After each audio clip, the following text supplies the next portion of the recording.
Good Morning Business, French Tech. 8h22 sur BFM Business et sur RMC Découverte. Notre French Tech aujourd'hui fait un isolant thermique ultra performant et durable. Notre invité c'est Francisco Ruiz. Bonjour, vous êtes fondateur et président de Quai Aérogel. Vous utilisez donc des déchets de construction pour fabriquer un gel qui à l'intérieur a de l'air. Il faut que vous nous expliquiez précisément qu'est-ce qu'on fabrique avec tout ça et à quoi ça sert.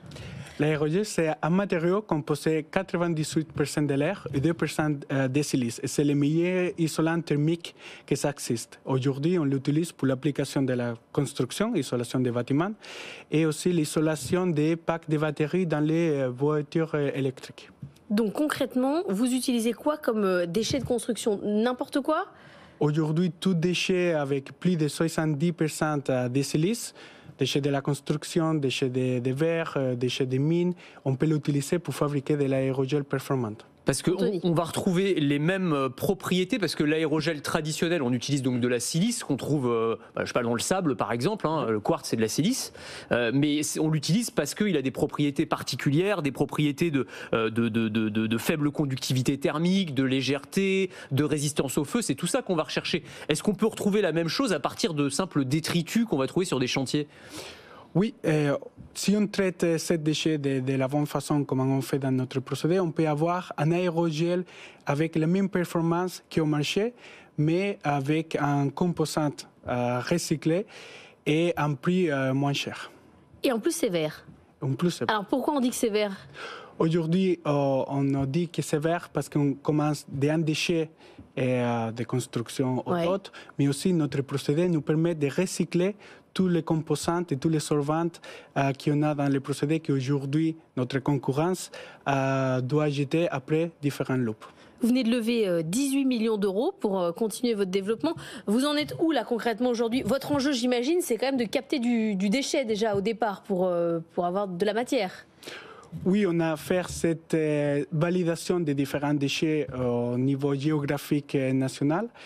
Et la levée nous va permettre de renforcer les équipes plutôt pour avancer, accélérer cette phase industrielle de notre technologie, mais aussi nous permettra de continuer le développement de différents aérogels qui fera l'application des futurs. Et alors, les clients potentiels, c'est qui ? Est-ce que ça va être dans le BTP pour les maisons ou les immeubles ? Est-ce que ça va être dans l'aérospatial ? Parce que je crois qu'on utilise aussi de l'aérogel dans les fusées, par exemple. Ou est-ce qu'il y a d'autres champs d'application auxquels vous pensez ? L'aérospatial, ça a été l'application première de l'aérogel sur les satellites, sur les robots qu'on trouve en Mars, les Mars Rovers.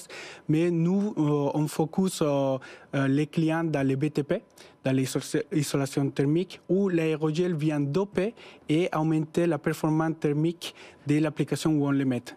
C'est un additif qui améliore les performances des matériaux standards d'isolation. Sachant que ça existe déjà, l'aérogel, on l'utilise déjà sous forme de granulés, je crois, hein, c'est ça. Mais l'un des gros points faibles, tel qu'il existe aujourd'hui, alors au-delà du côté écologique, c'est que ça coûte très cher, l'aérogel. C'est un isolant très efficace, mais qui coûte très cher. Donc là, j'imagine que vous, vu que c'est du recyclage, ça doit coûter beaucoup moins cher. C'est quoi l'ordre de grandeur, l'ordre d'idée de différence de prix ? Notre objectif, c'est vraiment d'arriver avec un aérogel très performante et un coût plus abordable. Et notre idée sera d'avoir des usines de production dans un deuxième temps à côté de notre client où on prend son déchet de déchets de silice pour faire les produits qu'eux, ils vont adopter dans son produit final. Et vraiment faire que le produit final a un prix très bon. Mais ça, c'est le modèle économique que vous voyez, c'est-à-dire directement le client avec son propre déchet. Vous ne dites pas, il faut une usine, je prends tous les déchets de plein de clients et je refais un produit. Non, vous voyez au cul de l'usine, si je puis dire. Première étape, c'est de créer une usine centrale de production de 10 000 m3 d'aérogel qu'on fera dans l'est de la France. Mais la deuxième étape, c'est vraiment de localiser l'usine à côté des clients pour avoir pas de mouvement de déchets et pas mouvement d'aérogel, qu'à la fin, c'est très léger. 9 années de R&D pour en arriver là. Et un ingénieur chimiste, hein, si je ne dis pas de bêtises, forcément, il faut un docteur en chimie pour avoir ce genre d'idée, évidemment. Alors, il y a d'autres champs d'application que je trouve très intéressants. Je ne sais pas si vous travaillez dessus. C'est d'une part sur tout ce qui est batterie électrique électriques et supercondensateurs, enfin tout ce qui est le stockage de l'énergie finalement pour les voitures électriques ou autres. Ça fait partie des débouchés aussi que vous regardez? Exactement. Aujourd'hui, on travaille sur cette application parce qu'il y a un enjeu de sécurité dans les packs de batteries. Quand une batterie prend un défaut, il faut protéger les batteries qui sont à côté.